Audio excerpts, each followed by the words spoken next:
Hello, हमारे YouTube channel में आप सभी का स्वागत है। और चलिए आज हम शुरू करते हैं हिस्ट्री का जो इम्पोर्टेंट क्वेश्चन है उसके बारे में पूरा हम लोग जानेंगे। चलिए आज का क्वेश्चन हम लोग शुरू करते हैं। ये चैप्टर 2 है हिस्ट्री का, तो जितने सारे क्वेश्चन होगा हम बताएंगे। चलिए शुरू करते हैं आज का पहला क्वेश्चन। किस विद्वान ने मात्र अभिलेख के आधार पर अशोक का इतिहास लिखने का श्लाघन का प्रयास किया?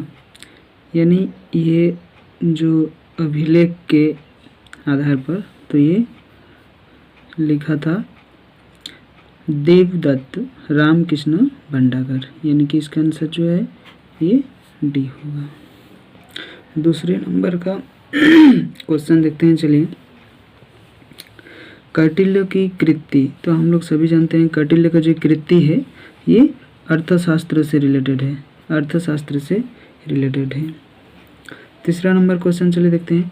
प्राचीन भारत में अभिलेखों की शुरुआत किस शासक ने की थी? तो उसका शुरुआत जो की थी वो अशोक के द्वारा किया था, अशोक के द्वारा किया था। मौर्य साम्राज्य का प्रथम शासक कौन था? तो चंद्रगुप्त मौर्य, इसका आंसर चंद्रगुप्त मौर्य। भूमि अनुदान से संबंधित प्रथम अभिलेखीय प्रमाण किसका है? तो सातवाहन काल, इसका आंसर होगा सातवाहन काल। 6 नंबर वाला क्वेश्चन देखते हैं। मेगास्थनीज भारत में किसके दरबार में आया था? तो चंद्रगुप्त मौर्य के दरबार में ये आया था। 7वां नंबर क्वेश्चन को देखते हैं। चलिए, प्रयाग प्रशस्ति की रचना किसने की? तो हरिसेन के द्वारा ये किया गया था। 8 नंबर वाला चलिए देखते हैं। समुद्रगुप्त की जानकारी होती है प्रयाग प्रशस्ति से, इसका आंसर प्रयाग प्रशस्ति से होती है। 9 नंबर वाला क्वेश्चन। जीवक वैद्य किस वंश के काल में था? तो हर्षक वंश, आंसर होगा हर्षक वंश। 10 नंबर वाला क्वेश्चन को देखते हैं। चलिए, भारत का नेपोलियन किस शासक को कहा जाता है? तो ये समुद्रगुप्त को कहा जाता है, नेपोलियन, भारतीय नेपोलियन के शासन के रूप में। 11 नंबर का क्वेश्चन चलिए देखते हैं। मेगास्थनीज कौन था? तो ये एक राजदूत, तो ये कौन था? एक राजदूत था। फहिया किसके शासनकाल में भारत आया था? तो चंद्रगुप्त टू, इसका आंसर होगा चंद्रगुप्त टू। 13 नंबर वाला क्वेश्चन को देखते हैं। चलिए, गुप्तों के काल में कौन सी चीनी यात्री भारत आया था? फैहान, इसका आंसर क्या होगा? फैहान आया था।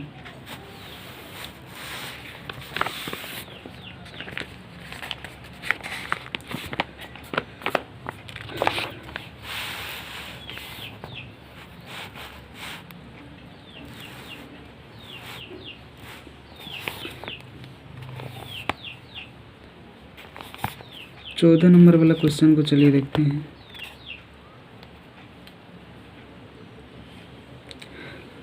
अभिज्ञान शाकुन्तलम की रचना किसने किया?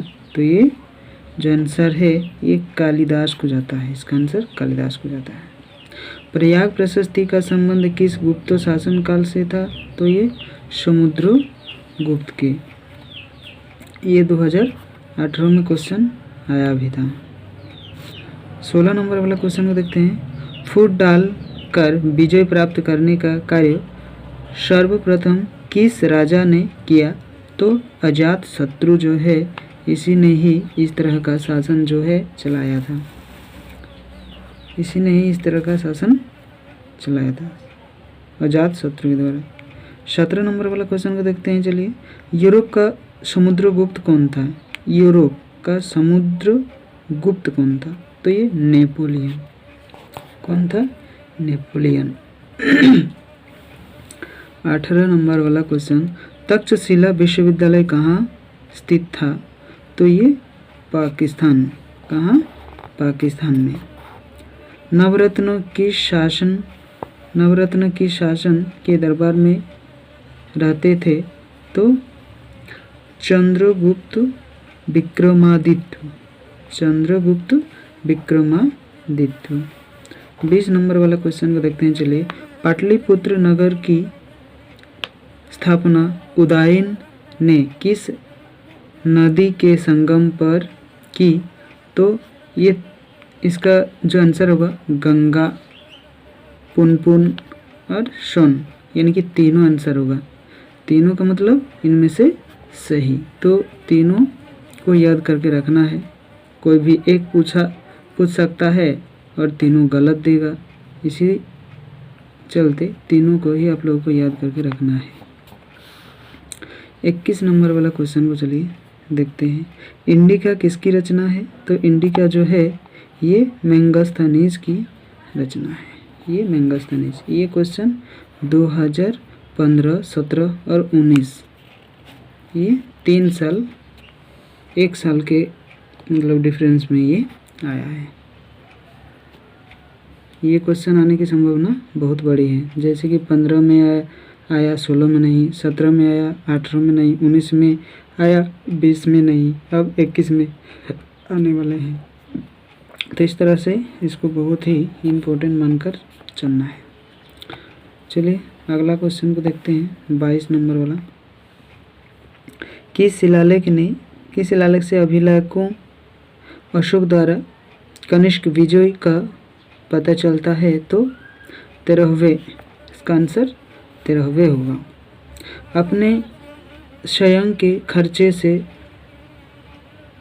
सुदर्शन झील की मरम्मत किसने करवाई? तो रुद्रदामन के द्वारा। ये अपने पैसे से ही मतलब ये जो के झील था उसको मरम्मत करवाई, ताकि पानी का जो समस्या है वो ना हो सके। 510 ईस्वी में सती प्रथा के साक्ष्य वाला प्रथम अभिलेख कहाँ मिलता है? तो इसका आंसर होगा एरन, यानी कि सागर। ये जगह का नाम है एरन सागर। कनिष्क का राज्यारोहण कब हुआ था? तो ये 78 ईस्वी में। ये 2 बार क्वेश्चन फर्स्ट मॉक टेस्ट और सेकंड मॉक टेस्ट में ये आया था इसी साल। 26 नंबर वाला क्वेश्चन को चलिए देखते हैं। समस्त भारत ही नहीं, एशिया एवं यूरोप में सर्वप्रथम ह्यूनों को परास्त करने का श्रेय किस शासक को जाता है? तो स्कंद गुप्त को ये जो ये है पार है, ये उसी को जाएगा। 27 नंबर वाला को देखते हैं, चलिए। मौर्य साम्राज्य का तृतीय शासक कौन था? तो अशोक था। तृतीय शासक को कौन था? अशोक था।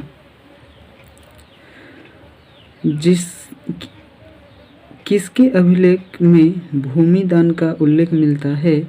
तो ये प्रभावती गुप्त की।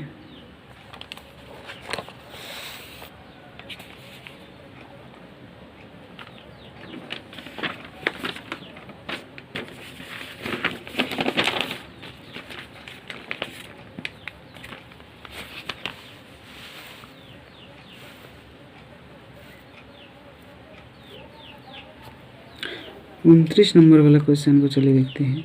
पाटलिपुत्र की स्थापना किसने की? तो उदयन के द्वारा। अजात शत्रु तो नहीं है, बिंबिसार भी नहीं है, चंद्रगुप्त मौर्य भी नहीं है, तो इसका आंसर वही होगा। धर्म की शुरुआत किसने की? तो ये अशोक। किसने की? अशोक ने। अशोक किस वंश का शासक था? तो ये मौर्य वंश का शासक था। मौर्य काल का निम्नों में से कौन सर्वाधिक महत्वपूर्ण नमूना है तो ये स्तंभ है सबसे बड़ा नमूना। भारतीय इतिहास का कौन सा काल स्वर्ण काल के नाम से जाना जाता है तो ये गुप्त काल को स्वर्ण काल के नाम से जाना जाता है। राजतरंगिणी के लेखक कौन थे तो कल्हण थे, इसी ने राजतरंगिणी को लिखा था। 35 नंबर वाला क्वेश्चन को चलिए देखते हैं। मौर्य काल के टकसाल का प्रधान कौन था तो लक्षणाध्यक्ष था। पाटलिपुत्र नगर की स्थापना की गई थी उदयभद्र के द्वारा। किसके द्वारा? उदयभद्र के द्वारा। धर्म महापात्रों को किसने नियुक्त किया तो अशोक ने। किसने? अशोक ने। पतंजलि के महाभाष्य से किसकी जानकारी मिलती है तो मौर्य काल की जानकारी मिलती है। अर्थशास्त्र के लेखक कौन है तो कौटिल्य और चाणक्य, दोनों मतलब एक ही लोग है, दो नाम से इसको हम लोग जानते हैं। कोई भी आप लोग के ऑप्शन में रहेगा तो ये आप लोग कर सकते हैं आसानी से। एलोरा में कैलाश मंदिर किस राजवंश ने निर्मित करवाया तो राष्ट्रकूट के राजवंश के द्वारा ही इसका निर्माण करवाया। 41 क्वेश्चन देखते हैं। पंच चिन्हों वाले सिक्के बने होते थे चांदी से। किससे? चांदी से और तांबे से, दोनों से। ये यानी इसका आंसर जो है ये डी होगा, बी और सी।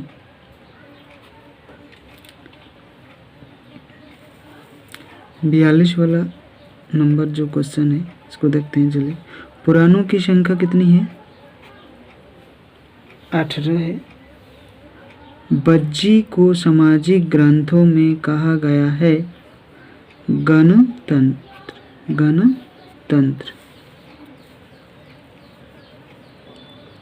अर्थशास्त्र एवं इंडिका से किस राजवंश के बारे में जानकारी मिलती है तो ये मौर्य काल के बारे में पूरा जानकारी हम लोग को मिलता है।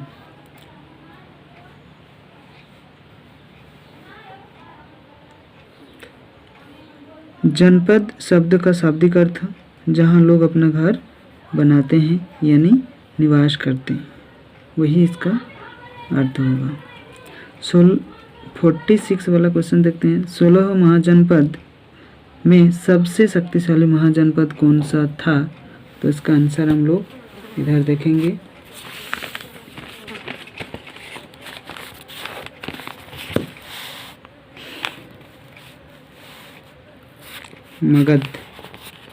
मगध जो है इस सबसे 16 में से एक था, बहुत ही शक्तिशाली ये था। समुद्रगुप्त की तुलना किस यूरोपीय शासक से की जाती है तो नेपोलियन शासक से इसकी तुलना की जाती है। इंडिका के लेखक कौन है तो मेगास्थनीज है। ये क्वेश्चन हम लोग पहले पढ़े हैं एक बार, फिर भी आया है। अशोक द्वारा प्रचारित बौद्ध धर्म कहाँ प्रचलित नहीं था तो ब्रिटेन में। बाकी सीरिया, श्रीलंका, जापान और भी बहुत सारा देश है जहाँ ये प्रचलित था, तो इस ऑप्शन में से नहीं था जो है ब्रिटेन। और आज का चलिए लास्ट क्वेश्चन जो है इसको हम लोग देखेंगे। लास्ट क्वेश्चन, अशोक किस वंश का शासक था तो ये अशोक जो है ये मौर्य वंश का शासक थे। ये भी हम लोग पहले पढ़े हैं। तो चलिए आज का हिस्ट्री का 50 इम्पोर्टेंट क्वेश्चन ख़त्म हुआ और अगले बार हम लोग चैप्टर 3 से लेंगे। और अगर वीडियो अच्छा लगा हो तो सब्सक्राइब करके रखिए।